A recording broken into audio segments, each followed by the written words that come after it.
1 second. Let me share this shit real quick.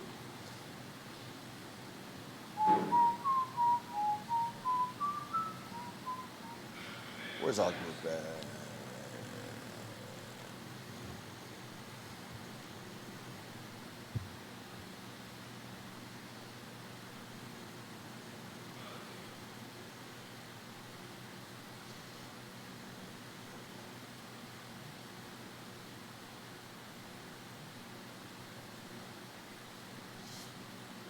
Used to not be allowed in the building, but now we on the rooftop.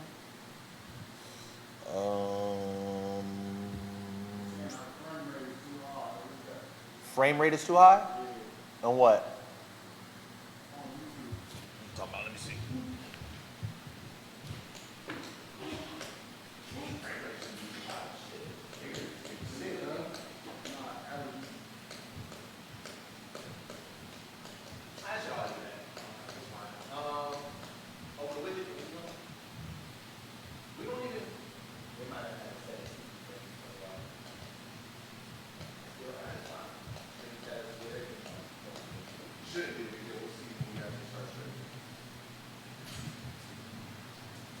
And if anything, then we'll just fix it when we'll fix it on the for tomorrow. It's no big deal.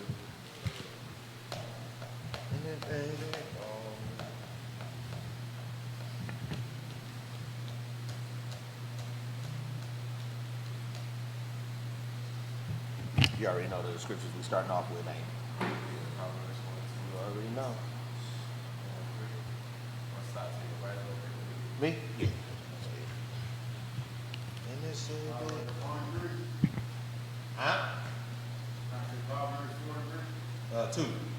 Proverbs 4 and 2.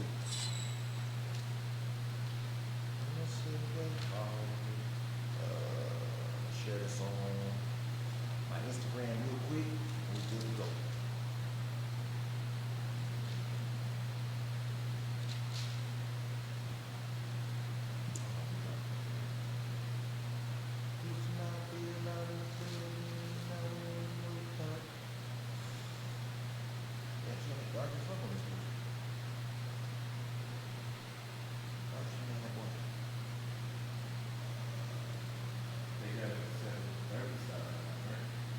Probably. I'm not gonna fix it. I didn't.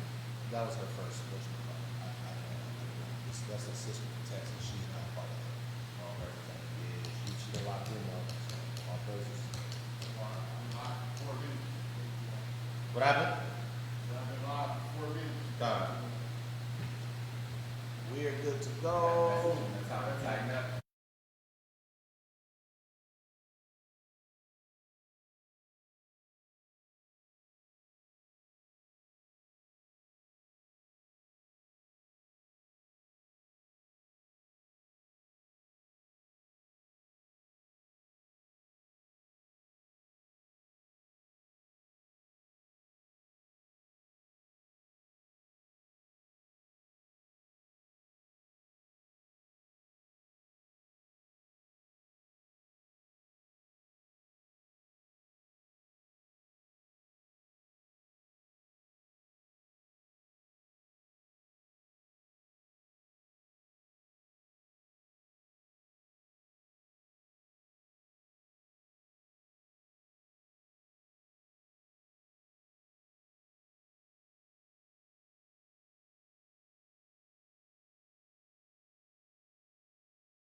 Shalom, Israel.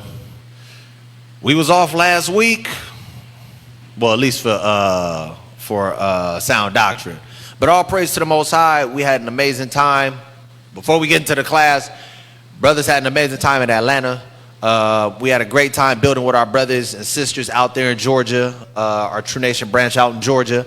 If you out there in the ATL, if you out there in Georgia and you trying to link up with us, do me a favor, Rob, get me another mic. If you're trying to link up with us out there, hit us up at Reply at True Nation. We'll get y'all locked in. Complete sidebar. Fringe Fest was dope. Met a lot of great spirits. Met a lot of great people. Bishops had a great time. Everybody showed love to the West. All praise to the Most High. But we back at it again. Sound doctrine with myself and my brother Yahweh. Today we talk about the Sabbath. Keep the Sabbath holy. Keep the Sabbath holy. Now, we've done lessons on when the Sabbath actually is. We've done lessons on whether we should be keeping, lunar Sabbath, Saturday Sabbath, all of that. Today we're going to be talking about actually the ordinances of the Sabbath. Because for some weird reason, as basic as this is, a lot of people struggle with the do's and the don'ts of the Sabbath. And I'll be honest with you, sometimes it's not even they struggling with it. Sometimes it's, I want to be able to justify the BS that I'm on. And so people sometimes play ignorant. People hit you with the technically that's not the law. Technically we don't see this and all of that nonsense, right? So we're going to get into the scriptures. We're going to understand the law. We're going to understand the spirit behind the law. And we're going to really get the full, in-depth, thorough understanding of the Sabbath. Sabbath do's and don'ts. So keep the Sabbath holy. First things first, you know what I want. The sound doctrine motto. Proverbs 4:2, 2 Timothy 4:3. Let's get to it. Proverbs 4:2. Let's read that one first. For I give you good doctrine. Forsake ye not my law. For I give you good doctrine. Forsake ye not my law. The good doctrine is the law. People always talk about, that's your doctrine, Christian doctrine, Israelite. Nigga, the law is the doctrine. That's it. Good doctrine is the commandments of God. Good doctrine and righteous doctrine is keeping the commandments of God that was written in Baruch said it will be forever. Period. If you want to be righteous, if you want to love God, if you want to prove that you love God, keep the commandments of God. That simple. First and foremost, give me the second one. This is why this had to even be said. Give me 2 Timothy 4:3. The book of 2 Timothy chapter 4 verse 3. For the time will come when they will not endure sound doctrine. For the time will come when people will no longer endure sound doctrine. But what? But after their own lust. After their what? After their own lust. After their own lust, after their own thoughts, after what they want to do, after their own desires, not according to what the Most High said, but we're going to start justifying, doing wrong and justifying what? Shall they heap to themselves teachers. We're going to find teachers I'm sorry, read on. Having itching ears. And they shall turn away their ears from the truth. They're going to turn their ears away from the truth. They're going to find teachers that teach what they want to talk. You want to violate the Sabbath? Hey, look, there's a teacher over there that teaches the law is done away with. There's a teacher over there that tells you, oh, you can do this, this, and this on the Sabbath. That doesn't mean this. Oh, there's a teacher over there. If you want to sleep with whores, you can do that. Oh, if you want to, the hell, what else we got out there? You want to put away your wife for no reason? There's a congregation. There's teachers out there to give you the validation of the BS doctrines that you want to indulge in, right? But the scriptures told you that was going to happen. It said there's going to come a time when people will decide, I don't want to endure sound, righteous doctrine. Read on. And shall be turned unto fables. And you're going to be turned unto fables, turned unto foolishness, turned to unrighteousness. So, we always got to open up with that because I always got to bring that up. This is something that we always have to remember. You know what? We're going to add this one to the list. Go to Acts 5:29. I'm going to add this one to the list because this is a part of enduring sound doctrine and understanding sound doctrine as well. A lot of us have a tendency to make excuses or my leaders teach this. my leaders teach that. I don't give a damn what your leaders teach. I'll be honest with you. It's a lot of good brothers out there. It's a lot of good sisters out there. A lot of great teachers out there. But everyone ain't always right. I'm going to be honest with you. And there's a number of people that when we sit down and we analyze what they teaching, hey, that's kind of off. To be honest with you, that's kind of off. And we got to be willing to say, you know what? Yeah, my leader says that. But when I go and read the scriptures, I should be able to go to my leader and say, hey, I'm not getting that from the scripture. Explain this to me. We should be able to sit down and break bread on it to see if this is truly sound doctrine. And that's one thing, I'll be honest, that's one thing I admire about brothers here. We done had, I done came to brothers and be like, hey, I don't see it that way. We done sat down 5, 6, 7 brothers, like, all right, let's open the books, let's talk about it. There's been other brothers that did the exact same thing. Let's talk about it. Because at the end of the day, you shouldn't care about who's right. You shouldn't care about, this is my leadership always right. No, you should care about what's right. We need to be striving to figure out what is right, what is sound doctrine, and then follow that sound doctrine. We shouldn't be up here, well, you know, this is what leadership teach. So? You telling me leadership can't be wrong? I done seen some people that teach against what the prophets have said. Well, you know, scriptures say, you know, only these, you can't show me in the law where, you know, we can't cook on a Sabbath or where we can't buy on a Sabbath. You're right, but guess what? We have prophets that looked at the Torah and said, these are the things you should not be doing. And these people are way closer to God, way closer to the culture, way closer to the people of the book than we are today. And you're implying that they did it wrong. That's a problem. Niggas just coming into the truth. I just found out I'm Israelite. Yeah, Nehemiah got it wrong. Ezra got it wrong. You out of your rabbit. You out of your mind. So we got to get Acts 5:29. Read that. The book of Acts, chapter 5, verse 29. Then Peter and the other apostles answered and said, we ought to obey God rather than men. And that's what we got to do. We got to stop saying, oh, my leader, my elder, my captain, my bishop, my deacon, my officer. We got to stop saying, oh, they the ones that, it don't matter. Because if they're wrong, they're wrong. And that's not a shot at brothers. It's not a shot at any brother. Some people may think what we teach is wrong. If you want to sit down and break bread, let's sit down and break bread about it. And guess what? If we're wrong, we're gonna be like, you know what? We need to check that. If you can clearly show that we're wrong, you know what? Yeah, we got to go back and we got to check that. It is what it is, because at the end of the day, we don't care about who's right. We care about what's right. That's the most important thing. We have to strive to obey the Most High. Strive to follow Christ in full righteousness, sincerity of heart. We have to. So, sound doctrine. That's the whole mantra of this class. Striving to figure out what is right, what is proper, what is sound when it comes to doctrine. So, let's talk about Shabbat. We ain't talking about, you know, whether we keep it when the sun is up, whether, you know, a day starts in the daytime. We ain't talking about lunar Sabbath versus Saturday. We talking about the do's and the don'ts of the Sabbath. Some people teach you can buy. Some people teach you can buy and sell. Some people teach you can buy, sell, and work. Some people teach you can cook on it. Like, there's a number of things that are taught pertaining to the Sabbath. Let's read the Bible and let's figure it out. Let's see what the Most High said. Let's see what the Torah says. Let's see what the Word of God says. So we're going to jump into it. First things first. When do we keep the Sabbath? Again, this isn't a situation where when does a day begin or anything like that. But we have to understand when a Sabbath starts. We have to understand when a Sabbath begins. Let's go to Exodus 31. First thing I want to deal with is this. Exodus chapter 31 and verse 13. This is the book of Exodus, chapter 31, verse 13.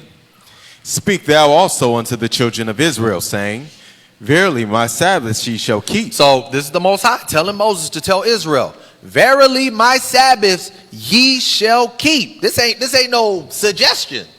Read. For it is a sign between me and you. Because it's a sign between me. It is one of the things that signify you are my people. You are under my covenant. This is one of the laws that proves that you love the Most High God. Read on. For it is a sign between me and you throughout your generations. How long? Throughout your generations. One more time. throughout your generation. Just in the Old Testament. Throughout your generation. Just what? Just up until, the time Christ came and now Paul come and the laws, we ain't got to do it no more. Throughout your generations. Perpetually. We have to be doing this perpetually. We were doing this forever. In the book of Baruch, it says the law is everlasting. It's forever. The Sabbath is a sign and has been a sign even after Christ died. They were still keeping the Sabbath. How come all of a sudden we don't have to keep the Sabbath? That's stupid. It says this was something that will be a sign throughout our generations. Not one generation, not two generations. It says throughout your generations. This is something that we will be doing perpetually to prove that we are of his sheep, of his fold. Read on. That ye may know that I am the Lord that doth sanctify you. That I am the Lord that sanctify you. Why? Because you're keeping the day that I sanctify. My sanctified people are keeping my sanctified day. This is a sign between me and you to show that you are my people. I am your God. Your obedience is a part of the covenant. That didn't change.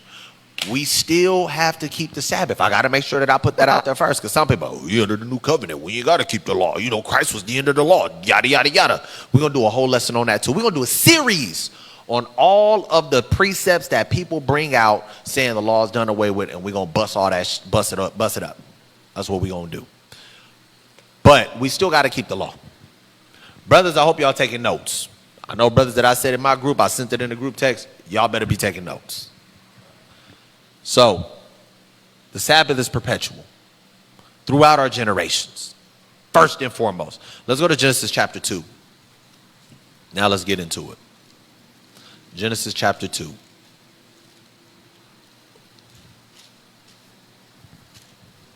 We're going to read Salakia. We're going to read verses 1 and verse 2. The book of Genesis chapter 2, verse 1. Thus the heavens and the earth were finished, and all the host of them. So the heavens and the earth were made, and all through Genesis 1, everything was created, right? What happened after that? Read. And on the seventh day. And on the seventh day, read. God ended his work. God ended his work. So this is the inception, the conception, the beginning, the very first Sabbath, right? He says, so the Lord did all his work in 6 days, and on the seventh day, what happened? He ended his work. He ended all his work, read. Which he had made. Read. And he rested on the seventh day. He did what? He rested on the seventh day. And he rested on the seventh day, read. From all his work which he had made. So this was the inception. Oh, I'm sorry, read verse 3. And God blessed the seventh. He did what? And God blessed the seventh day. Read. And sanctified. And did what? And sanctified. He set it apart for his service. When you are sanctified, you are set apart, you are cleansed, you are made holy, you are made specifically separate for the service of God. That's what the Sabbath day is. Separate for the service of God. And we're going to see that in the scriptures in a moment too. So he blessed it and he sanctified it. Read. Because that in it he had rested from all his work which God had created and made. Right. So this is the very first Sabbath. After everything that he created, the Lord himself adhered to the Sabbath that he created, right? Leviticus 23. Leviticus chapter 23. We're going to read verses 1 through 3. The book of Leviticus chapter 23 verse 1. And the Lord spake unto Moses, saying, Speak unto the children of Israel, and say unto them, concerning the feasts of the Lord, which ye shall proclaim to be holy convocations. Even these are my feasts. These are the feasts of the Lord. Now he made a separation between some of them. He said these are the feasts to be kept in their seasons, and these are just the feasts. Read on. 6 days shall work be done. 6 days shall work be done. Read. But the seventh day is the Sabbath of rest. Read. An holy convocation. Read. Ye shall do no work therein. It is the Sabbath of the Lord in all your dwellings. Where? In all your dwellings. That's what we got to remember too. People are like, oh man, we in captivity. We can't keep the Sabbath. Oh man, we ain't in Jerusalem. We can't keep the Sabbath. We ain't supposed to be keeping the feast days because, technically we not in the Holy Land. It says in all your dwellings. What is a dwelling place? Somewhere you live. Where you live in, where you reside, where you hail. That's what, and again, you got individuals, be honest with you, you got individuals that need an excuse to not keep the law. And they need to justify not keeping the law. Look, the scriptures say the Lord wouldn't be pleased with our oblations and us keeping the law. You know, part of the Sabbath, you got to sacrifice. You ain't shut up.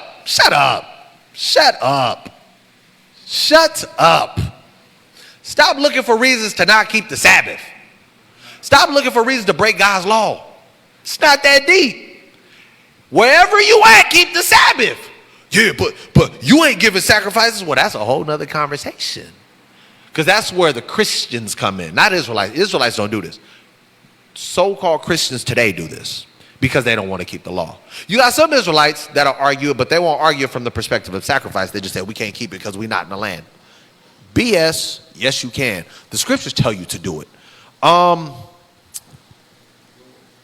So keep it in all your dwellings, no matter where you are, where you reside in, keep the Sabbath day. Go to Exodus 35. Exodus chapter 35 and verse 2. The book of Exodus, chapter 35 and verse 2. This is very important. And I'm going to tell you why as soon as he reads it. Go ahead. 6 days shall work be done. 6 days shall work be done. We're talking about the 7-day Sabbath again. Clearly, read on. But on the seventh day, there shall be to you an holy day. And holy day, a set apart day, again, set apart for the service of God. That's the definition of holy or sanctified. Read on. A Sabbath of rest to the Lord. A Sabbath of rest to who? To the Lord. A Sabbath of rest to who? To the Lord. To myself. To the Lord. To my family. To the Lord. To whatever I want to do. To the Lord. The Sabbath of rest to the Lord. A lot of us forget this, right? A lot of us be like, well, you know, it's a Sabbath, so I'm going to sleep in all day. No, it's a Sabbath of rest to the Lord. It's not the Sabbath. Here's the thing. Resting and sleeping are two different things. That may not make sense to you. Rest, I'll say it again. Resting and sleeping are two different things. You can rest and not be sleeping all damn day. But there's a lot of people, when the Sabbath come in, they'll be like, I'm going to just sleep. You know, it's the Sabbath of rest. I'm just getting my rest in. It is a Sabbath of rest unto who? To the Lord. Unto the Lord, not to yourself, bruh. You need to be spending time with the Most High. Not doing what you feel like. I'm going to go to sleep. I'm going to play video games all day. I'm going to play 2K all day. I'm going to play Call of Duty all day. No.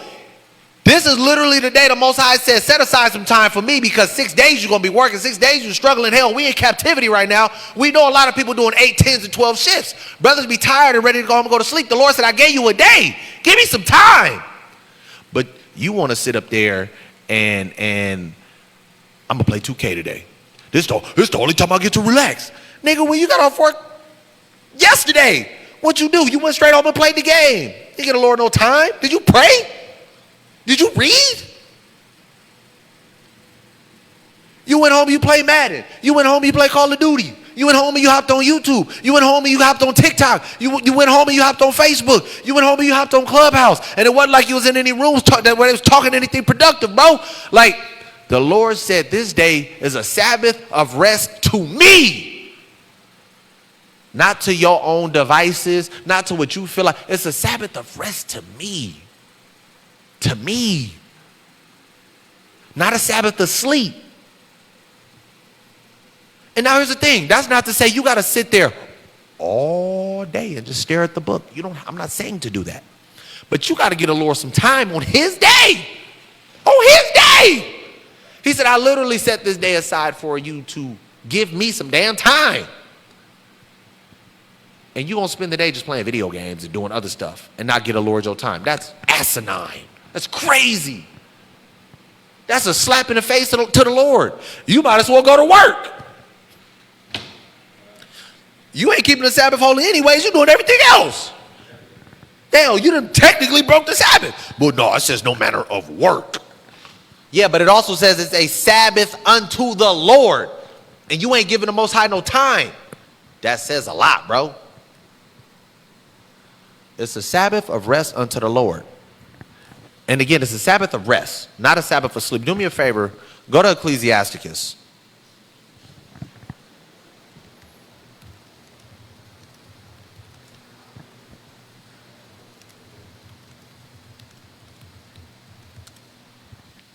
Sirach 38. Watch this. Verse 24. The book of Ecclesiasticus, chapter 38, verse 24. The wisdom of a learned man cometh by opportunity of leisure. By opportunity of what? By opportunity of leisure. By free time. By rest time. By pastime. You can rest and still be learning. You can rest and still get in your word. You can rest and still listen to a class. Because if you're always on the run, you're not getting any rest. So it says the way that you gain your wisdom is having a little bit of rest time. But in that rest time, you need to be using it to get closer to the Lord and gaining wisdom. Leisure time is literally rest time, downtime, relaxing time. You can't gain wisdom. You can't gain understanding. You can't build up your faith if you're just sleeping on a Sabbath. If you're just playing video games on a Sabbath. If you're just sitting, I don't know, going for walks on a Sabbath. Technically, you ain't supposed to be doing that anyways. I mean, you can go on there's a Sabbath journey. I'll just put it like that. I don't want to get too far into that. But spending too much time on what you want to do, that becomes a problem because you need to get the Lord some time on his day. And you gain wisdom by what? Opportunity of leisure. By the downtime that you have and using it wisely. Go to Isaiah 30.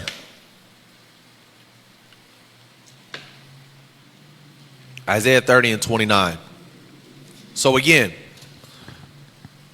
the Most High said our Sabbaths should be kept throughout our generations. It's a sign between us and him. The seventh day is the Sabbath. It was ordained back in Genesis. And from then on, we was to keep it. We have to understand that keeping the Sabbath holy does not mean, okay, I didn't go to work, but you just playing video games and doing all type of stuff all day. Keeping the Sabbath holy is giving the Lord some actual time. Keeping the Sabbath holy is actually keeping it separate from everything else you do in the world. Again, that's not saying you can't watch TV. That's not saying you can't play video games. That's saying you can't do that all day. Get the Lord some time. Now, let's talk about when do we begin to keep the Sabbath? Isaiah 30, 29. The book of Isaiah, chapter 30, verse 29. Ye shall have a song as in the night. It says, you shall have a psalm or a song in the night. Read. When a holy solemnity is kept. When a holy what? When a holy solemnity is kept. When a holy solemnity, a holy gathering, a holy convocation is to be kept. It is to be kept in the evening. So the Sabbath begins once the sun goes down. Brothers teach that it's from Friday sundown to Saturday sundown. Some people keep the lunar Sabbath. They keep it whenever the sun goes down or whatever day they keeping it. But the Sabbath begins in the evening. From Friday sundown to Saturday sundown. That's when all of our feasts are to be kept. We see it with Passover, we see it with Atonement. We see right here, all holy solemnities begin when the sun goes down. That's what the scriptures tell us. Right? So, make sure that you strive in your best to keep the Sabbath holy. That means don't just be doing what you feel like doing because this is my day. I get to rest. It's not your day. It's the Lord's day. We got to do right by the Most High. Now, let's talk about it. Sabbath do's and don'ts. What can we do? What can't we do on Shabbat? Isaiah 66 and verse 23. Isaiah chapter 66 and verse 23. Now, here's the thing. When you read 22, it says, "For as the new heavens and the new earth, which I will make, shall remain before thee, saith the Lord, so shall your seed and your names remain." That's important to understand because this is talking about end times. But this is important because what we're going to read when it's talking about the new kingdom and what they call the end times, this is what we should be doing right now. Watch this, read verse 23. And it shall come to pass that from one new moon to another, and from one Sabbath to another. So from one new moon to another, one Sabbath to another, during these feast days, what should we be doing? Shall all flesh come to worship before me, saith the Lord. Shall all flesh come to worship me, worship before me, come together to worship before me. Why is this important? Because there's a lot of people that decide, oh, I'm gonna just sit at home for the Sabbath. I don't really do the camp stuff. It's just, just be me by myself at the house. You transgressing. You transgressing. We're going to further prove that. Watch this. Go to Leviticus chapter 23 again. And we're going to read verse 1. You're transgressing the law. It says, on the Sabbaths, let me read that again. And it shall come to pass from one new moon to another, and from one Sabbath to another, that whatever Sabbaths that you keeping, from one Sabbath to another Sabbath to another Sabbath, whether it's the first day of Passover, first day of unleavened bread Sabbath, whether it's first day of tabernacles, from one Sabbath to another, you need to come before me and worship. Come together before me and worship. How do we know this? Watch this, Leviticus 23 and 1. The book of Leviticus, chapter 23 and verse 1. And the Lord spake unto Moses, saying, Speak unto the children of Israel, and say unto them concerning the feasts of the Lord. Concerning the feast of the Lord, read. Which ye shall proclaim to be holy convocations. Holy convocations, read. Even these are my feasts. Right, now watch this. I want to grab this real quick. Verse 2.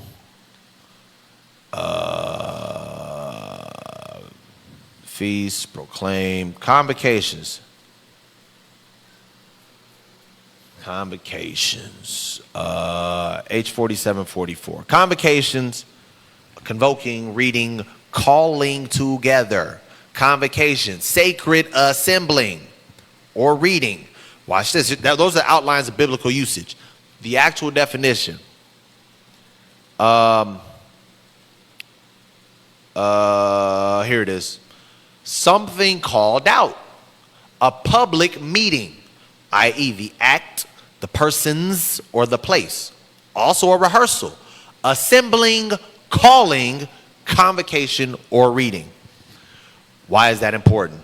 Because we see that they would come together on the feast days and on the Sabbaths. Matter of fact, this word convocation in Leviticus 23 is this exact definition. Assembly, calling together, public meeting. So for those that saying, well, I don't really, assemble with other brothers like that. You in transgression. Every Sabbath, if you decide you're gonna sit at home, you in transgression. If you can't, it's a different story. If ain't nobody near you, okay, that's understandable. There's some grace, there's some mercy there. But if you just say, I don't mess with camps like that, like there are a lot of people out there that do that. All camps is wicked. I don't come together. You full of doo-doo, and you breaking the commandments. You breaking the law. The fact that you don't come together, you breaking the law. Dang. And then we even see it in Nehemiah where it talked about all of Israel came together and Nehemiah gave them the sense and read from sun up to sundown. We was always coming together to receive the word and understanding. We wasn't trying to figure it out on our own. We came together to do it. So, we need to make sure on Shabbat, we coming together. Not, I'm going to just sit at home by myself. You wrong. If you, I'm going to just sit at home by myself, you wrong and you wicked. Call a spade a spade. Unless there's nothing you can do about it, again, it's a whole different story if you I ain't got nobody around me. Okay, I can't fault you for that. That's not your fault. But if you can do something about it and you just choosing, I don't want to go, I don't want to be around, I just want to sit at home, I'm too tired, Oh, it's been a long week. I need rest. You wicked. You wicked. Why am I saying you're wicked? Because you're breaking the law. I'm not saying you wicked like you devilish and you got malice in your heart and you a devil. You wicked because you breaking the law. The opposite of righteousness is wickedness. You breaking the law, that makes you wicked. Stop making excuses and make sure that you come to the convocation, the holy convocation. That's simple. Go to Hebrews chapter 10. And like I said, there's other scriptures. We could have went to Hebrews 10. Not Hebrews 10. Nehemiah, where it talked about, all of Israel came together. But I always try to keep it short and sweet. Brothers can add on to the lessons as they see fit. You can pull up other precepts. I try to give brothers a foundation and let them do what they do after that. Get you the key points, the bullet points, and y'all rock from there. Hebrews 10 and 25. The book of Hebrews, chapter 10, verse 25. Not forsaking the assembling of ourselves together. Say it again. Not forsaking the assembling of ourselves together. Start at I want to go up just a little bit. Hebrews chapter 10. Is it 22? Let me see. 23. The book of Hebrews, chapter 10, verse 23. Let us hold fast the profession of our faith without wavering. For he is faithful that promised. So let us hold fast. Let us hold tight to our profession, or to the profession of our faith. Let's make sure we're not wavering. Let's make sure we solid in this walk, in this understanding, in this faith in Yahweh Shai. Right? Read on. And let us consider one another to provoke unto love and to good works. Let's make sure that we're encouraging one another, exhorting one another to do better, to be better, to do more as far as the works is concerned. Read on. Not forsaking. Not what? Not forsaking the assembling of ourselves together. Now notice what just happened. He said, let us provoke one another to good works. Let us provoke one another unto love, which is, of course, keeping other commandments and also actual brotherly love and affection toward one another. But let us push each other to do good works. Then he said, not forsaking the assembling. So what is he saying? That's not good works. When you decide I'm going to forsake the assembling, you have decided to go the opposite way of good works. He said, let us push each other to good works. Not forsaking the assembling. So he's showing you that's one of the things we should not be doing. Showing good works is making sure you hear in the assemblies, when we building with one another, when we checking our spirits, when we trying to build up in the faith and things of that nature. That's good works. Not forsaking the assembling of ourselves, read. But exhorting one another. But exhorting, encouraging one another, pushing one another, read. And so much the more. As ye see the day approaching. We see the day is approaching. The time is coming. We got to tighten up. We got to get right. That's what the scripture is telling us we need to do. Sitting at home trying to figure it out by yourself, sitting at home because you don't want to be around your brothers. It's the Sabbath, bro. What else you got to do? And you got to check your spirit if that's what you feeling. I'm be honest. I don't feel like going to class. I'm tired. So we all tired. Now watch this. If you truly love the assembling, you truly love the brotherhood and the sisterhood, when you get here, your energy level go boom, skyrockets. I don't know how many times I'd have been exhausted. I get around my brothers, I'm like, man, I'm happy I'm here. Man. And I know a lot of brothers that the exact same thing. Your Rob just said, just right now. But brothers get around brothers, you good. If you love the brotherhood and the sisterhood and the assembling. But if you don't, then you got to check your spirit. Have to check your spirit. We can't be forsaking the assemblies because that's not good works. We got to come together on Shabbat because that's law. And that's good works. So first thing, we got to come together to worship. We got to come together and not forsake the assembly. That's number one. Sabbath do's and don'ts. Don't forsake the assembly. Make sure that you're here. Make sure that you're with your body on the Sabbath. Make sure you're with like-minded, righteous minded individuals striving for righteousness. It helps build up your spirit and is commanded by the Lord. That's number one. Number two, let's get into it. Exodus 20 and verse 8. The book of Exodus, chapter 20 and verse 8. Right? Remember the Sabbath day to keep it holy. Read. 6 days shalt thou labor and do all thy work. Watch this. But the seventh day is the Sabbath of the Lord thy God. Read.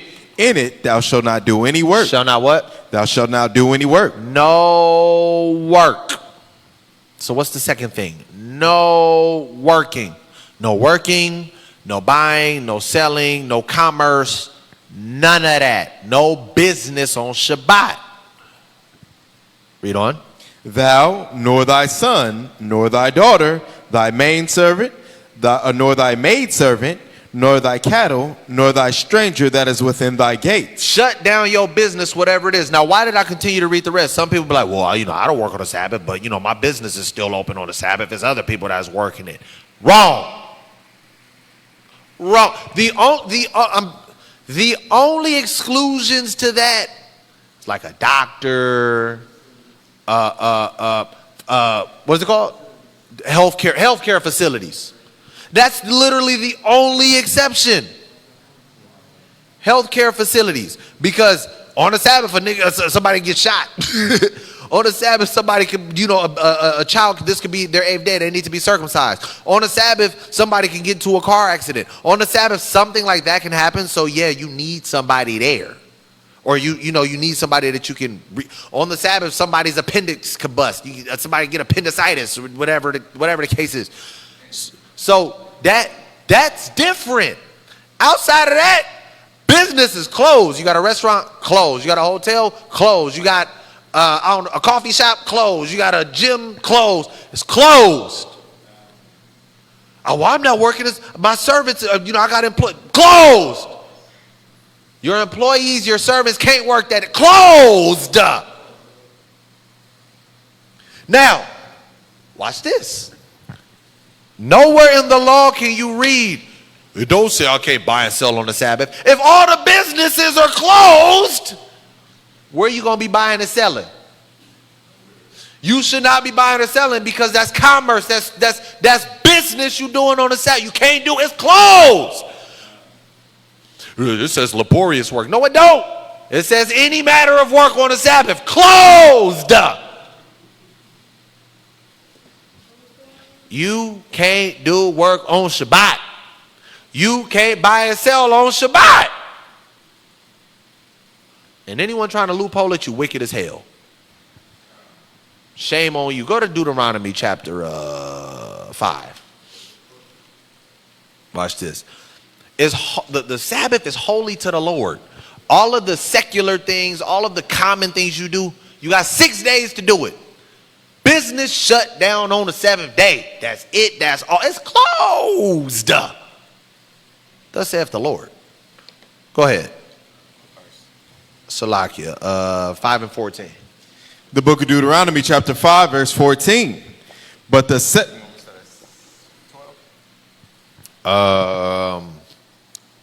let me see if we want to start up there, or did I do that intentionally? I'll do it.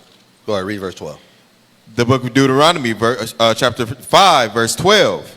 Keep the Sabbath day to sanctify it, as the Lord thy God hath commanded thee. Right. So one is commanded by God. Keep it sanctified. Keep it holy. Keep it set apart for the service of God. Read on. 6 days thou shalt labor and do all thy work. But the 7th day is the Sabbath of the Lord thy God. In it thou shalt not do any work. Thou, nor thy son, nor thy daughter, nor thy manservant, nor thy maidservant, nor thine ox, nor thine ass, nor any of thy cattle, nor thy stranger that is within thy gates, that thy manservant and thy maidservant may rest as well as thou. Right. Now, read the top of 14 really quick one more time.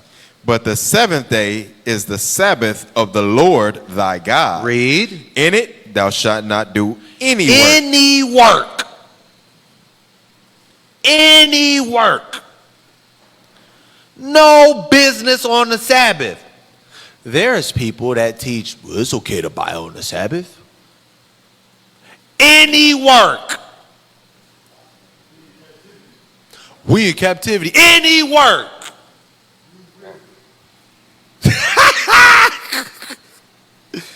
You know, we gotta use wisdom. Nick, shut up. No work on the Sabbath. I say this all the time and I stand on his 10 toes. Mama Mary, don't be mad at me. Niggas be swearing up and down. Nigga, I'm ready to die for the truth. Man, these devils got me messed up. Whoop-de-whoop. Man, can't nobody rock my faith. Man, I study all the time. Man, I'm willing to die for the Most High. Nigga, y'all be... I gotta go to work on Shabbat. You know, we in captivity. I thought you was ready to die for the Most High. Niggas be ready to die for the Most High. Swear to God, they're ready to die for the Most High.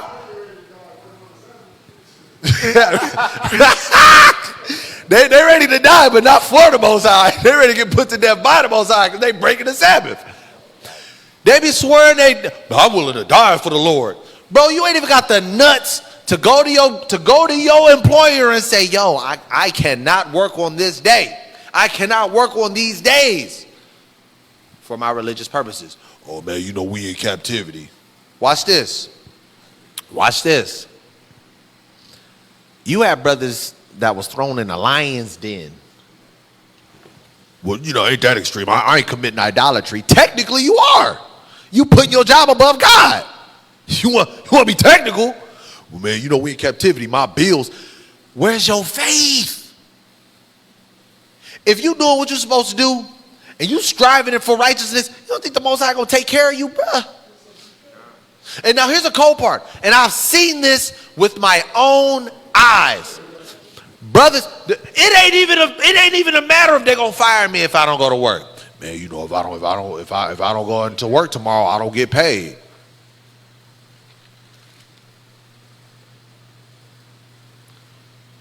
I'm sorry, say that again. You know, I gotta go into work tomorrow. You know, I ain't got no more PTO. So, you know, if I don't go in, they ain't gonna pay me. Nigga, so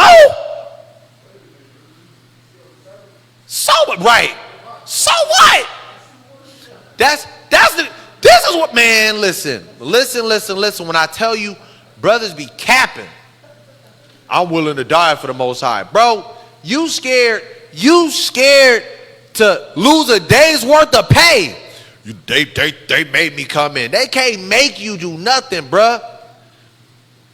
You can't be reading these scriptures, see people dying for what they believe, and you don't want to do it because you scared. People go, man, they're going to make my life hard at work. Man, they're going to fire me. Man, Don't talk to me about faith. Don't talk to me about you taking the Most High serious. Don't talk to me about you willing to die for the Lord. Man, you full of doo-doo. You full of doo-doo. And when I say I have seen this, bro, I have seen this amongst leaders. I've seen this amongst our previous leadership. I was young in the truth, so I didn't really understand, but I was confused because they was teaching us, man, brothers, if they ain't trying to give your feast days off, you quit that job. And guess who the hell quit their job? Hey, I need you to come in tomorrow. I can't come in tomorrow. It's the Passover. It's the Sabbath. I can't be in there. I'm going to need you there. Guess who didn't show up? Guess who was not there? I wasn't playing with y'all. Oh, if you don't come in, we're going to have to fire you. You know what? Don't even waste your time. I'm going to resign right now. I quit. No exaggeration, bro. I quit my job. I quit probably like 6 jobs my first 2 years in the truth. When it got to Passover or certain, hey, well, you know, we're going to need you to come in. You know, I understand you got religious beliefs, but there's other people that are Jewish and they still come in. Listen, I don't care what they do. I'm not coming to work. I done lost a gang of jobs like that. But I never violated against the Most High. And the Most High always made a way for me. So don't talk to me about I'm willing to die for the Lord and you ain't got the nuts to tell your job, no, I'm not coming to work. No, it's the Sabbath. Now watch this. Here's the cold part. A lot of these businesses, a lot of these jobs are public entities. Private entities, their rules are a little different. Public entities, you got to abide by these laws. People be biting themselves. I got all this knowledge. Nigga, you don't know your rights? You don't know your rights as an employee? We got, the True Nation has religious exemption forms. Hey, can you send that over to me? Go ahead and fire me because I didn't show up for my religious day. I'm going to, we have it. Here is the laws of California. Here's the federal laws. If you fire me for that and I did not violate these things, I'm suing the dog piss out of you. How about that?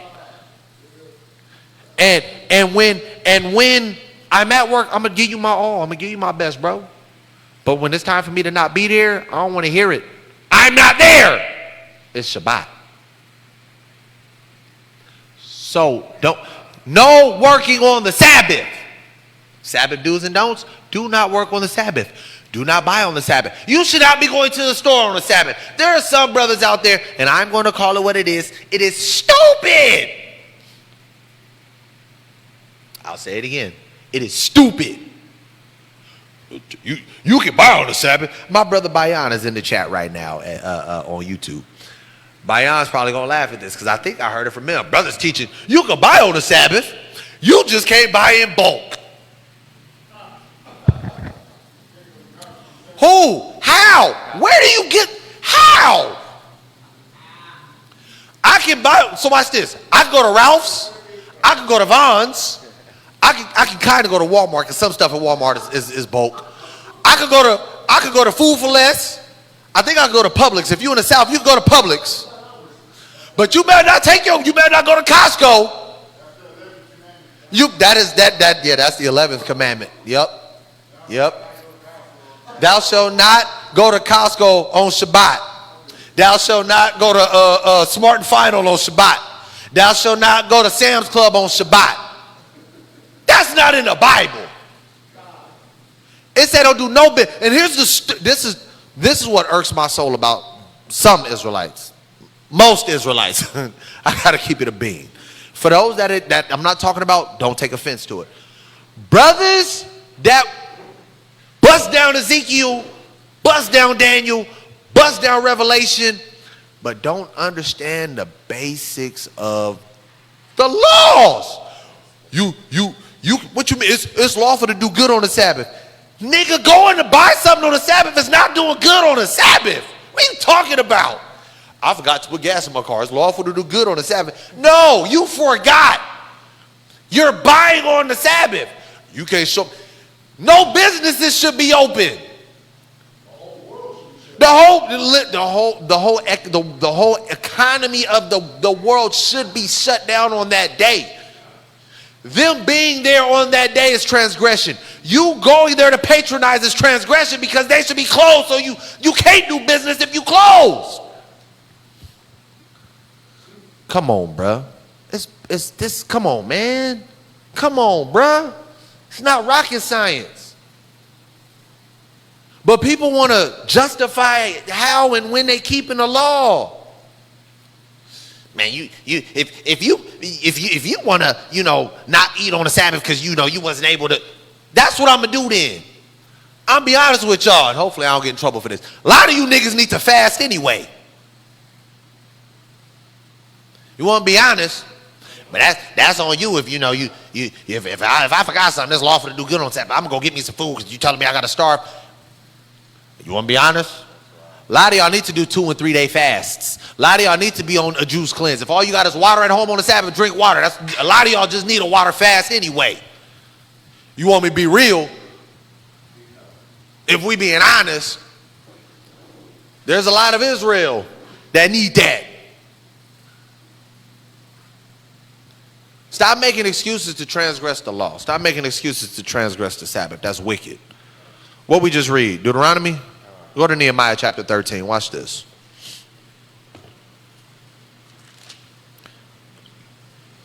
Nehemiah chapter 13. We're going to start at verse 15 and we're going to read down to 17. Let's see. Now watch this. This is a man. Israel wasn't all the way there, but they was much closer to the Most High than we are. This was a righteous individual. This was a prophet. This was the individual who was at the time Israel would come gather to this man so he could read the law and give them the sense in this time. Nehemiah. Let's see what he says and how he interprets Torah. Nehemiah. What did I ask for? 13? 13 and 15. Start at 15. We're going to read down to 17. Read that. The book of Nehemiah, chapter 13, verse 15. In those days saw I in Judah some treading wine presses on the Sabbath, and bringing in sheaves, and ladding asses, as also wine, grapes, and figs, and all manner of burdens. And all manner of what? And all manner of burdens. Read. Which they have brought into Jerusalem on the Sabbath day. Read. And I testified against them. So they seen them doing all of this stuff. They seen them doing all of this stuff, right? And he said,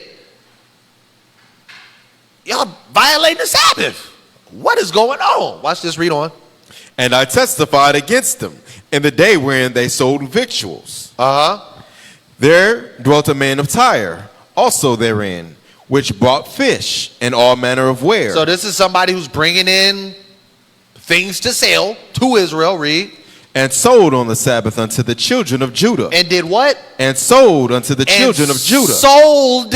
So we're talking about buying and selling. Let's see how he interprets this law. Sold unto the children of Judah, read. And in Jerusalem. And in Jerusalem. So to Judah. And now people may argue, well, that's just because he was selling in the gates of Jerusalem. Don't worry about that. Read on. Then I contended with the nobles of Judah. Then I contended with the people that were there. The upper echelon of individuals, the nobles of Judah, read. And said unto them, what evil thing is this that ye do? He said, what the hell are y'all doing? What wickedness are y'all doing? I seen them buying and selling. I said, what are y'all doing? Read. And profane the Sabbath day. And what? And profane the Sabbath day. So you buying, you selling, you profaning. Watch this. I'm going to go back up to verse 15. In those days, I saw in Judah some treading wine presses on the Sabbath, bringing in sheaves, lading asses, and doing all manner of burdens. We're going to get to that in a little bit too, which they brought into Jerusalem on Shabbat. And I testified against them the day wherein they sold the victuals. People were buying and selling on the Sabbath.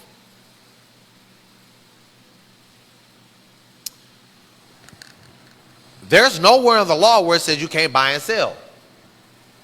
So what am I saying? Well, when you look at how Nehemiah understood Torah, and I'm going to say it again.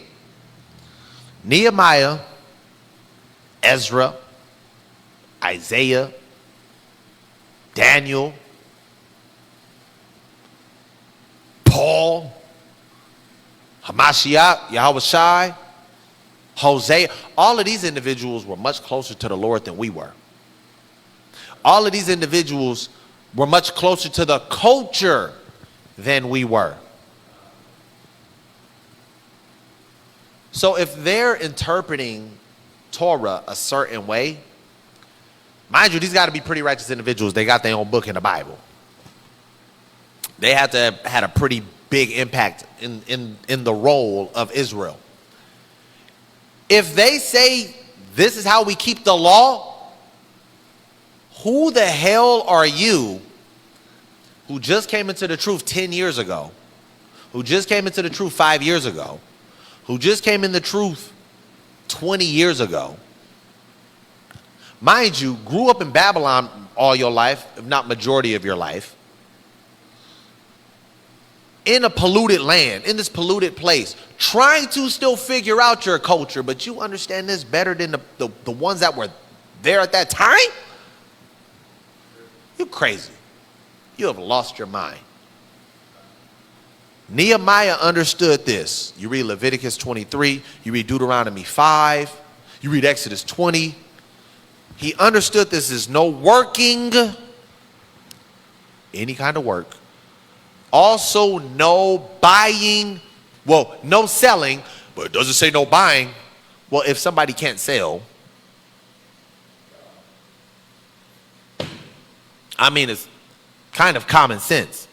If somebody can't sell to you, guess what you shouldn't be doing? Buying. It's not rocket science. It's really not rocket science. On Shabbat, we should not be working. We should not be buying. We should not be selling. There should be no businesses open. And again, the reason why I'm going, and I think I've kind of decided to slightly alter the next number of classes that I'm doing. Why? Because we can talk about all the different doctrines, Gentile, salvation, understanding calendar. We can understand all of that. We actually might still do the calendar one because that is Bible basics and it's needed. But we can talk about all of that stuff. We can do a Galatians series. We can do a understanding who the Gentile. We can do all of that. But that ain't got nothing to do with your salvation. There are really people out here that struggle understanding the ordinances of the Sabbath. There are people out here struggling right now to understand how to keep the Sabbath. I'm not even arguing about when it is. We did a lesson on that, lunar Sabbath, or whatchamacallit, Friday, sundown, Saturday, sundown. I'm not even talking about that. People don't know what you can and can't do on the Sabbath. That's crazy. But brothers got the deepest breakdowns and understand Hosea, understand the history of the church fathers, understand Trinitarian doctrine, but you don't understand how to keep basic laws. What are we doing here? What are we doing? Niggas want to debate all day. I'm about to bust up these Muslims. Bust up the Sabbath. Bust down the understanding of Shabbat. But a lot of people struggle with understanding the Sabbath. I'm about to smash on these Mormons. Okay.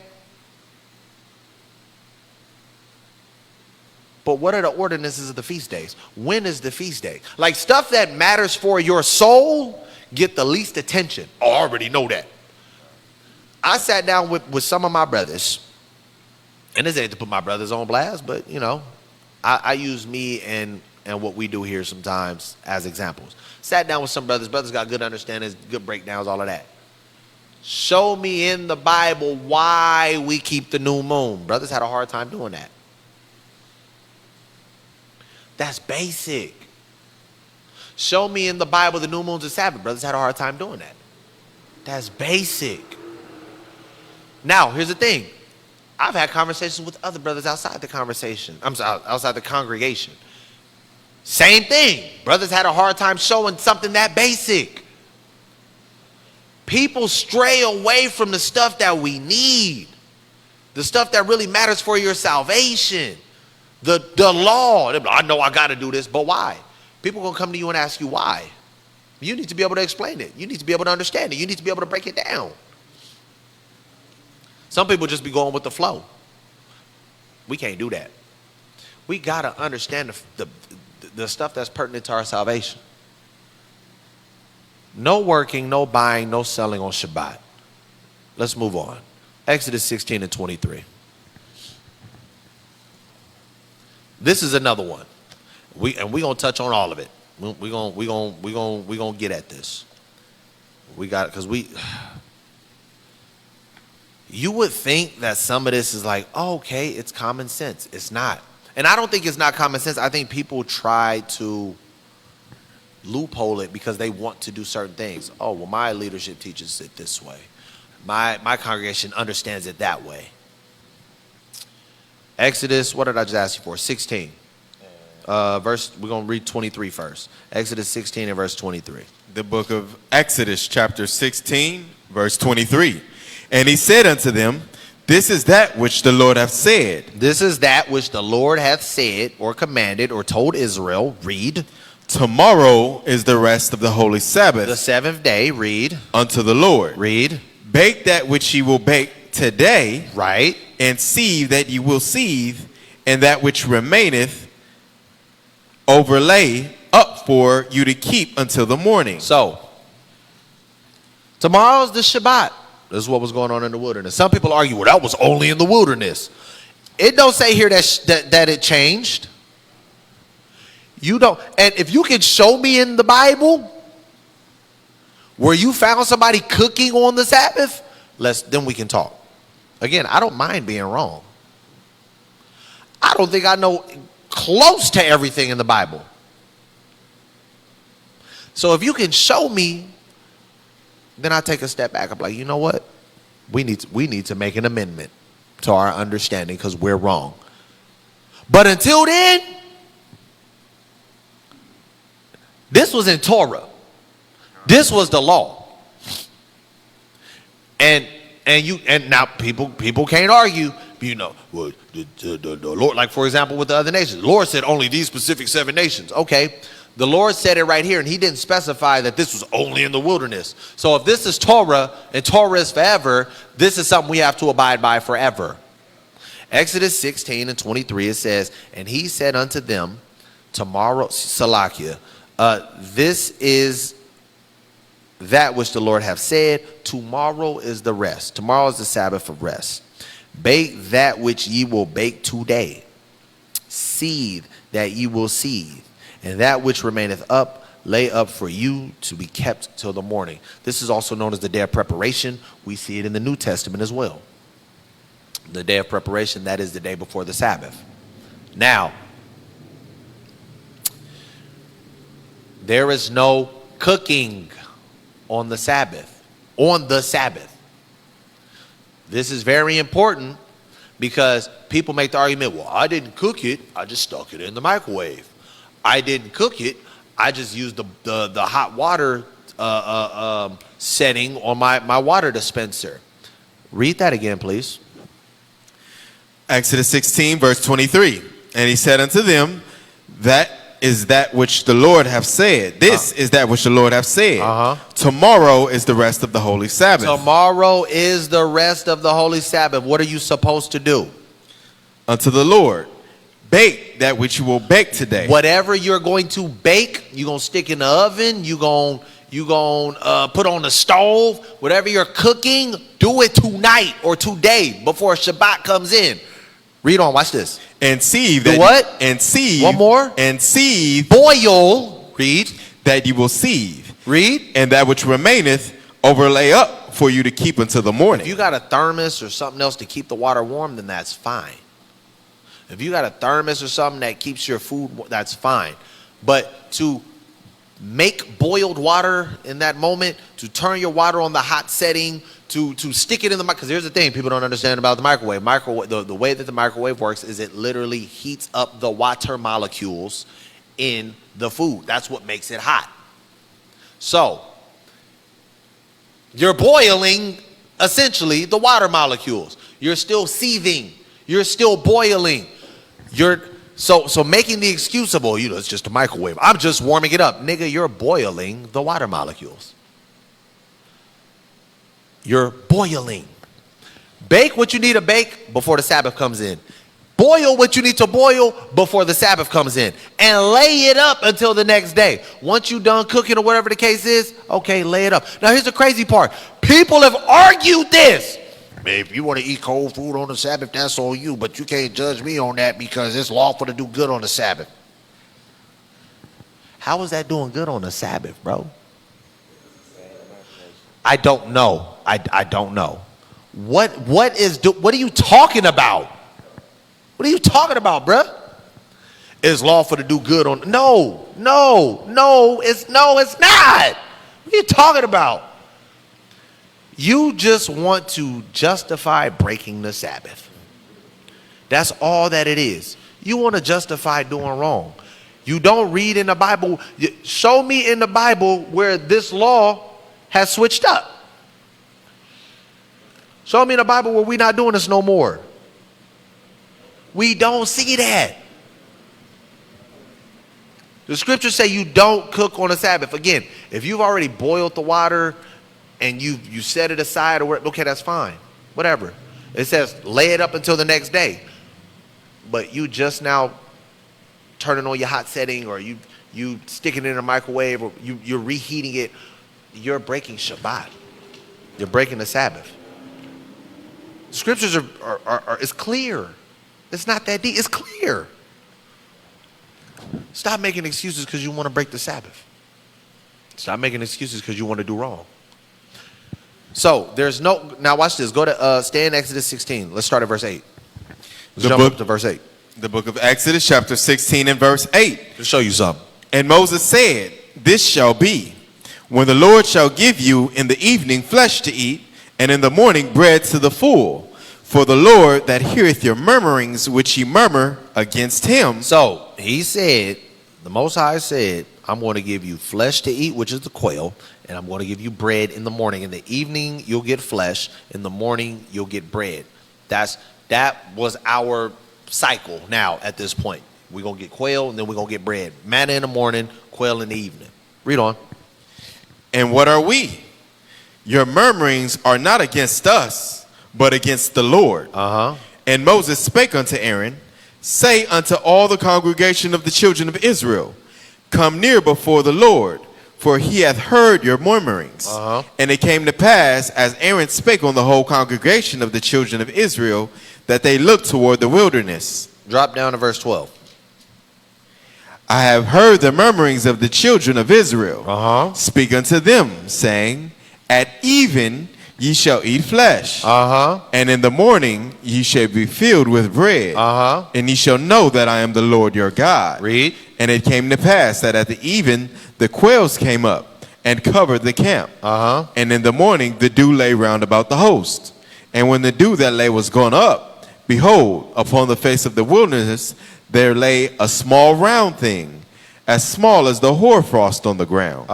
And when the children of Israel saw it, they said one to another, it is manna, for they wist not what it was. And Moses said unto them, this is the bread which the Lord hath given you to eat. Now, it said, in the morning, Salakia, in the evening, we will receive quail. In the morning, we were to get bread.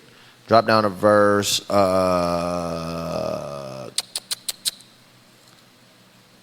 22. I'll show you something. And it came to pass that on the 6th day they gathered twice as much bread, 2 omers for one man. So on the 6th day, we got twice as much bread. And before the now, not getting into that doctrine directly, but it said on the 6th day we got manna, right? We just got bread. That evening we did not receive quail. We just got twice as much bread for the day, and we had to make do and cook the bread and everything before Shabbat came in, right? So we see that we couldn't cook when the Sabbath actually came in, which is also why we didn't get quail in the evening, because the Sabbath would be just coming in. You can't eat a raw damn bird.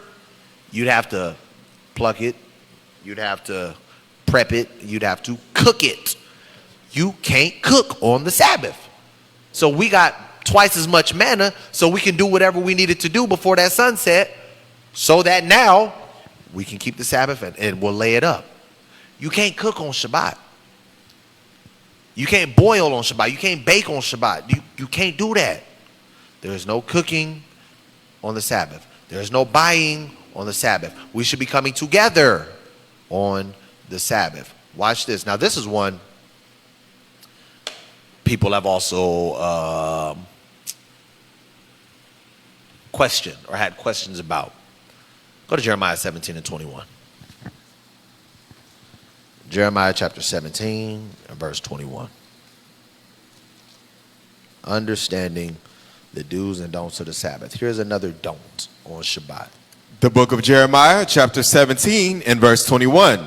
Thus saith the Lord, take heed to yourselves and bear no burden on the Sabbath day. Bear no burden on the Sabbath day, read. Nor bring it in by thy gates of Jerusalem. Nor bring it in by your gates. So this is talking about something physical. I ain't talking about like no mental burden or, oh, I'm stressed out. It's a burden on my. No, it's literal physical burdens. Don't bring burdens, read, on the Sabbath, read. Neither carry forth a burden out of your houses. Right. So neither in the gates nor in your houses. Is that it? No. Read on. On the Sabbath day, neither do ye any work, but hallow ye the Sabbath day as I commanded your fathers. Right. So it also shows you that if you're bearing burdens, you're breaking the Sabbath. What is bearing a burden? What is carrying a burden?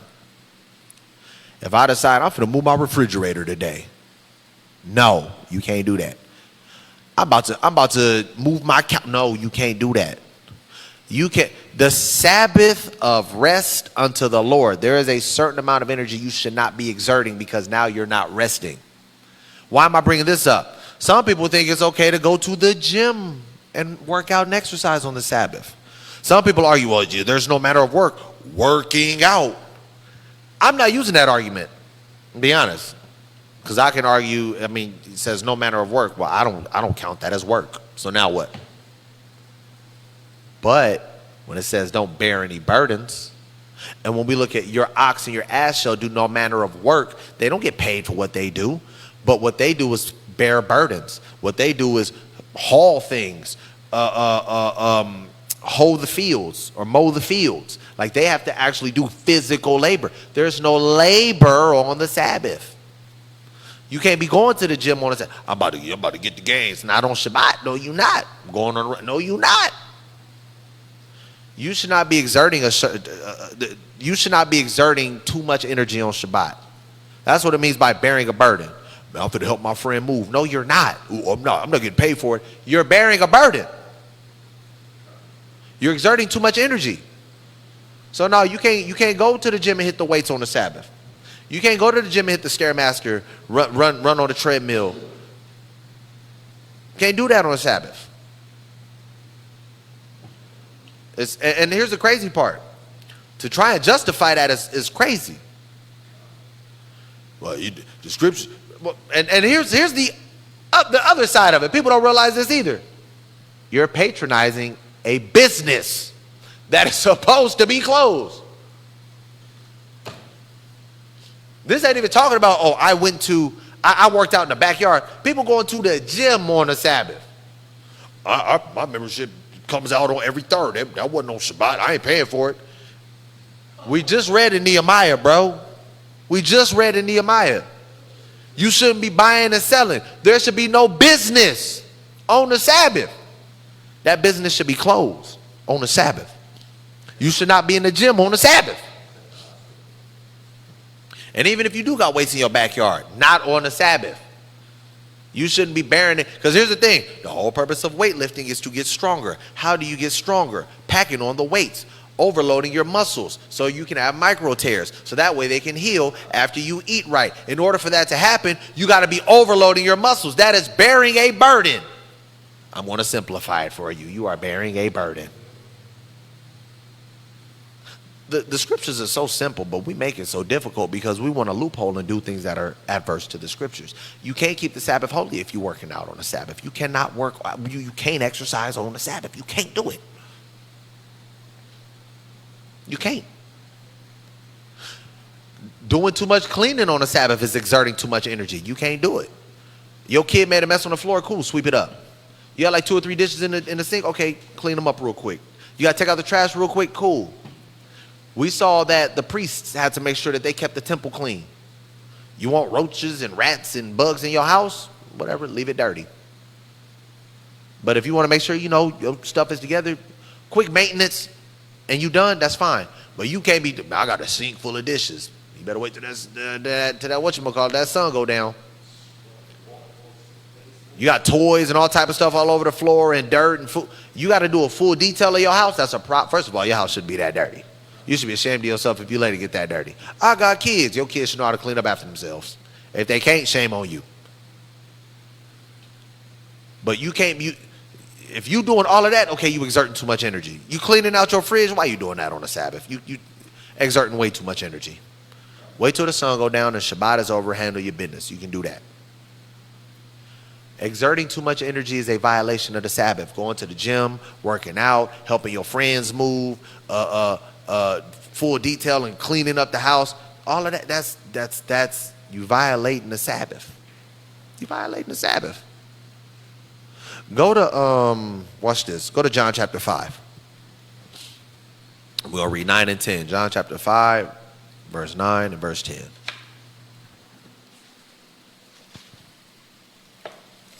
The book of John chapter 5 and verse 9. And immediately the man was made whole. So this is when Christ healed the man, read. And took up his bed and walked. And on the same day was the Sabbath. And so he took up his bed, his mattress, whatever he had, whatever he slept on, picked that joint up, got on. It was on Shabbat, read. The Jews therefore said unto him that was cured, it is the Sabbath day. It is not lawful for thee to carry thy bed. So because it was a burden, it was exerting too much energy. That was the point that was being made. Hey, bro, hold on. Why you got that? You got your mattress on your shoulder, bro. You ain't supposed to be doing that on Shabbat. Read on.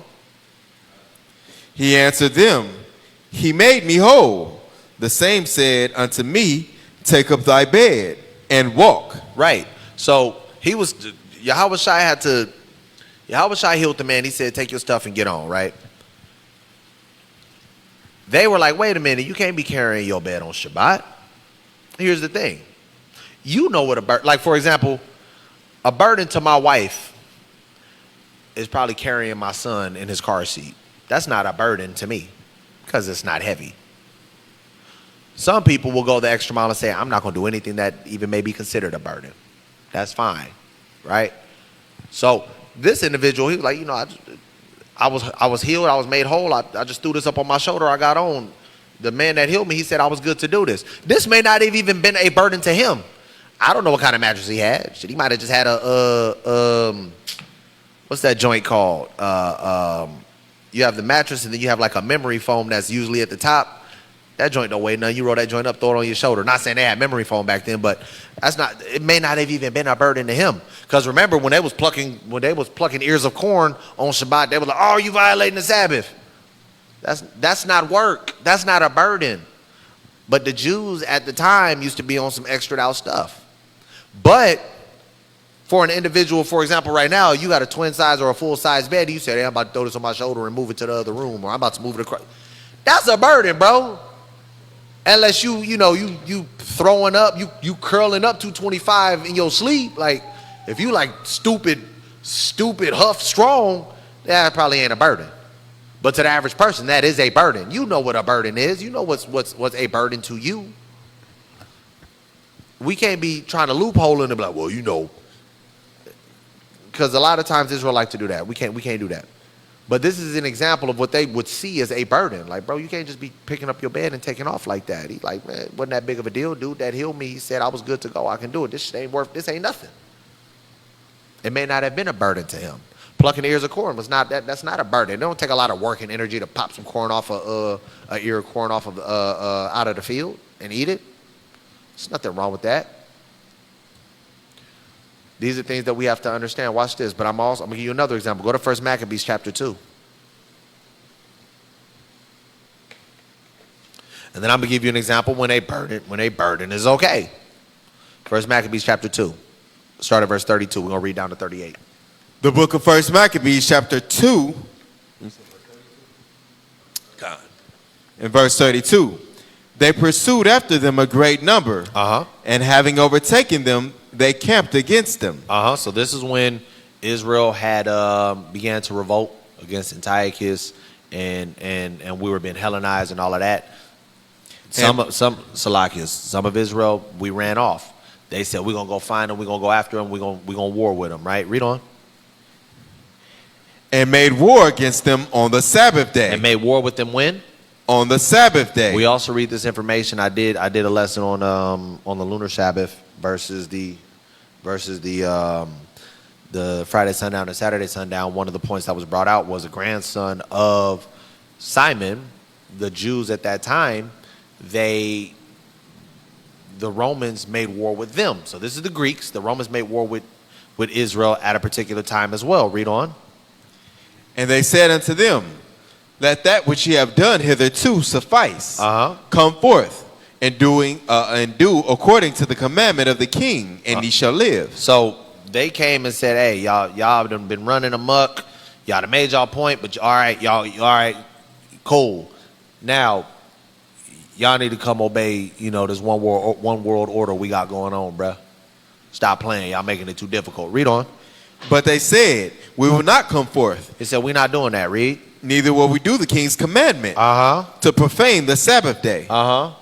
So then they gave them the battle with all speed. So then they said, oh, you just gonna disobey? All right, it's time to go to work. Y'all, we finna fight, basically. It's time to go to war. Niggas is finna die. Read on. Howbeit they answered them not, neither they cast a stone at them. So at that point, Israel was like, we ain't finna fight with y'all. Y'all want to go to war? We're not going to war with y'all. Right? Read on. nor stopped the places where they lay hid, but said, "Let us die, all in our innocency." Let us die all in our innocency. Read. Heaven and earth shall testify for us that ye put us to death wrongfully. Right. So they said, y'all want to go to war? We're not going to war with y'all. Read. So they rose up against them in battle on the Sabbath day, and they slew them with their wives and children and their cattle. So it wasn't that it was wrong for them to go to war on the Sabbath day, because Mattathias then had to explain, like, if we don't go to war, they're going to kill us all. Right. But the point that they were making was that we understand if we go to war, that's essentially bearing a burden. If we go to war, we're exerting far too much energy. We would violate the Sabbath if we go to war. So we're not going to go to war on the Sabbath. That happened again later on down the road with Hyrcanus, and it's not Hyrcanus, rather Aristobulus, which was Hyrcanus' half-brother, which was of the lineage of Simon, right? They had the exact same thing that happened. They said, we're not going to go to war on the Sabbath day, and that's how the Romans were able to take over Jerusalem at the time. Because the way that they understood the Sabbath, we can't exert too much energy. But they didn't understand that you can do good on the Sabbath. So if I need to defend myself, I got to do what I got to do. But they were like, we're going to violate the Sabbath if we go to war. So what does that mean? You can't exert too much energy on the Sabbath. Gym, backyard workouts, helping brothers move, mechanic work. Get out of here. You can't do any of that stuff on Shabbat. You can't do that. You violating the Sabbath because you're exerting far too much energy when you should be having the Sabbath of rest unto the Lord. You should be spending time with the Most High and resting, gaining wisdom, gaining understanding with the Most High. Otherwise, you violating the Sabbath.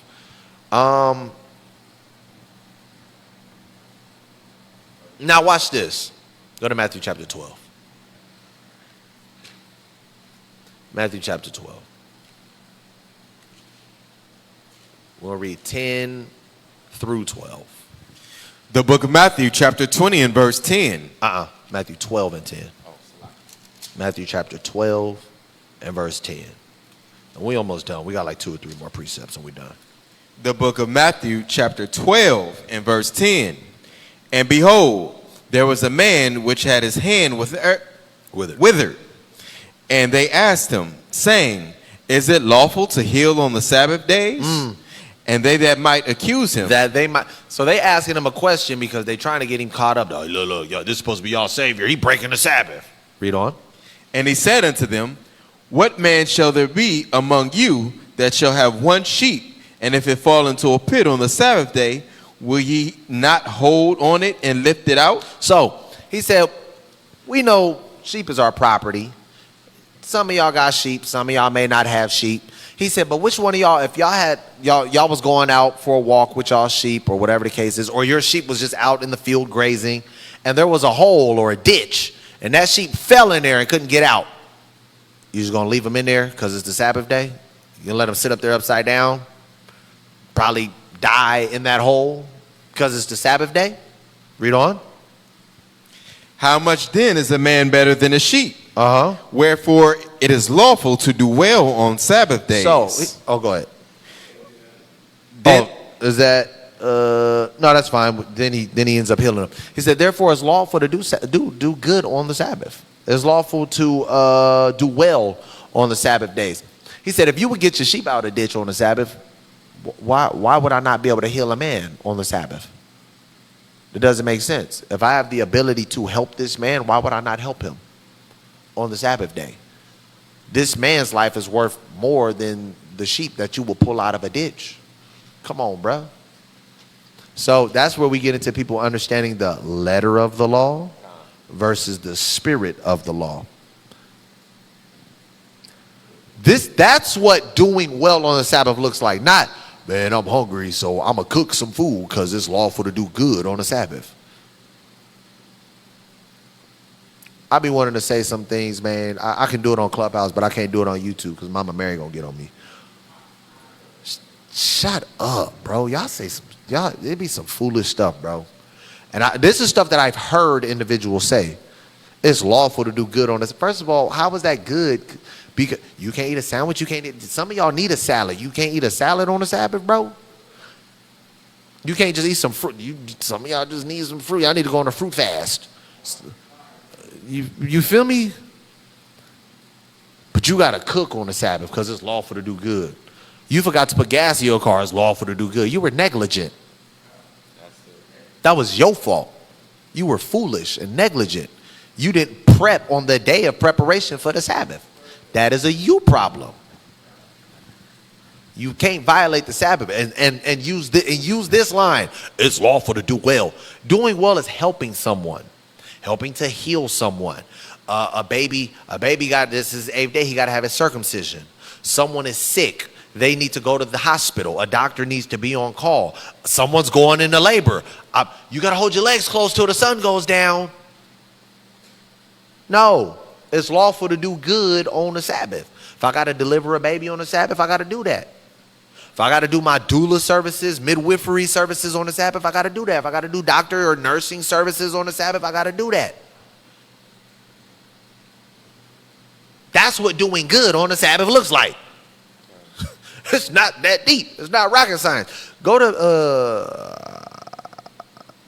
John chapter 7. John 7:22. The book of John, chapter 7, and verse 22. Moses, therefore, gave unto you circumcision, not because it is of Moses, but of the fathers. So this ain't Moses' law. The law of circumcision ain't Moses, because before Moses it was Abraham, and the Lord gave it to him. This is the Lord's law. Read. And ye on the Sabbath day circumcise a man. Say it again. And ye on the Sabbath day circumcise a man. Read. If a man on the Sabbath day receive circumcision, that the law of Moses should not be broken, are ye angry at me? Because I have made a man every whit whole on the Sabbath day? You gonna be mad at me because I got to perform a circumcision on the Sabbath day to make him whole, to bring him into the covenant? This is the point that Christ was making. This is what it looks like to do good on the Sabbath. When I have to actually help someone and it needs to be done right now, that's what it looks like to do good. Oh man, such and such, he don't feel good, he's sick. Well, technically I'm a doctor, but if I go see him, then technically I'm working. I can't violate the Sabbath. No. That's not how it works. It's lawful to do well and do good on a Sabbath day. So there are certain individuals, like for example, you got like facilities, for example. These people need to be watched 24/7. High-functioning autistic people, low-functioning autistic people, people with behavioral issues, behavioral problems. They need to be watched. If that's someone's job, you can't say, all right, everybody shut it down. Let them figure it out for the next 24 hours. It will be havoc. Like, that's different. That's doing well on the Sabbath. Somebody needs to watch these people, especially if they have nobody to watch them. If you're a nurse, you want to try to get off on Shabbat, absolutely. But if you end up in a situation where you need to help someone, you're doing well on the Sabbath. But if you can get off on the hospital, don't say, well, I'm a nurse, so it's okay for me to clock in. No. Get off. If there is an emergency and you're like, hey, someone's about to die or whatever the case, okay, you have to go. You have to do it. But if you can get off, then do that. Don't make excuses. Well, I'm in captivity, or this is my job. Try your best to get off. Like, try your best to do good. To keep the Sabbath day. And if you need to do good on the Sabbath day, do that. But for those that are, tow truck drivers, mechanics, work at stores, construction workers, you ain't doing good on the Sabbath going into work. You're not. You're not. Go and keep the Sabbath. Go to, excuse me. Luke 13. I want to grab a couple of witnesses to this point. Luke 13. We'll read verses 14 through 16. The book of Luke, chapter 13, verse 14. And the ruler of the synagogue answered with indignation, because that Yahushua had healed on the Sabbath day, Because Christ had healed on the Sabbath day. They was about to blow a vessel. Read. and said unto the people, there are 6 days in which men ought to work. In them therefore come and be healed, and not on the Sabbath day. So 6 days you can heal them. How you going to heal them on the Sabbath day? Read on. The Lord then answered him and said, thou hypocrite, He said, you so full of doo-doo. Read. doth not each one of you on the Sabbath loose his ox or his ass from the stall and lead him away to watering? So you ain't gonna, you telling me, you know, 'cause mind you, going out there, loosening them from their stable, trying to get them all together, taking them over to get some water, that ain't work. But you take them to go get some water, right? So they don't get dehydrated, right? Read on. And ought not this woman, being a daughter of Abraham, whom Satan hath bound, lo, these 18 years? She been dealing with a devil for 18 years. This is her first time she met me. She's been suffering. You telling me I'm wrong? Read on. Be loose from this bond on the Sabbath day? You telling me I'm wrong for healing her from this what she been dealing with, these demons, this pain she been dealing with? I'm wrong. Y'all the same people that go, I bet you if your ox thirsty, you going to go out there, you going to loose them all from the stable and take them over to get some water, though. That's work. You exerting a decent amount of energy doing that, especially if you got a lot of cattle. But I heal this one woman and y'all going off. Y'all say I'm going off. You full of crap. That's what Christ told him. You full of doo-doo, bro. You a hypocrite. You do the same thing. The difference is you do it with your animals, and you looking for a reason to judge me. You looking for a reason to condemn me because I'm doing well. Luke 14, this last one, 14. We're going to read 1 through 6. The book of Luke, chapter 14, verse 1. And it came to pass, as he went into the house of one of the chief Pharisees to eat bread on the Sabbath day, that they watched him. And behold, there was a certain man before him which had the dropsy. And Yahushua answered and spake unto the lawyers and to the Pharisees, saying, is it lawful to heal on the Sabbath day? So he asked them. He said, y'all know the law. Y'all doctors of the law. Is it lawful to heal someone on Shabbat? Yea or nay, right? Read on. And they held their peace. What? And they held their peace. So they be, you know, up here trying to make big deals about it. They tried to condemn him just in the previous chapter. So then he asked them, he said, y'all see this man is suffering. Let me see something real quick. Give me a second. Let me try to pull this up real quick.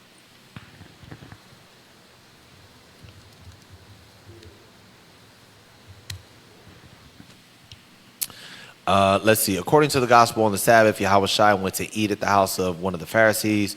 He was being carefully watched. There in front of him was a man suffering from dropsy, i.e. abnormal swelling of his body. Let me see something. What is dropsy disease? Dropsy is the malfunctioning of the digestive power in the liver and is called hydropsy from hydro, which means water, and Pisces, which is disease. Whence hydropsis, as it were a watery disease. According to the opinion of the ancients, forms are 3: ascites, hyposarca, and tympanites. So this individual had abnormal swelling, which I'm pretty sure everyone in here that's had some form of swelling, whether it's been a sprained ankle, swollen knee, what is it called, fluid in your knee, but that hurts. Hurt like hell. So he had some internal type swelling. They say it was something that had to do with his digestive tract. I know that hurt. Am I wrong for trying to heal him? So he went over to the Pharisees. Before he even did it, he said, is it lawful to do good on the Sabbath? All of them said,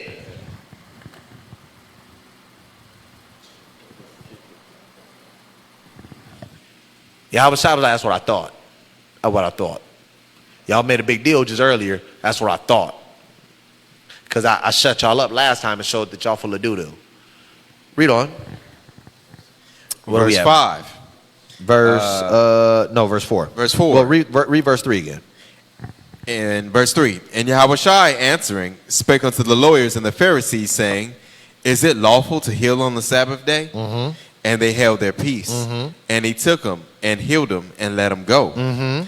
And answered them, saying, which of you shall have an ass or an ox fallen into a pit, and will not straightway pull him out on the Sabbath day? He said, how many of y'all would have an animal that fall into a ditch and not going to immediately go over there and try to pull him out? Watch this, read.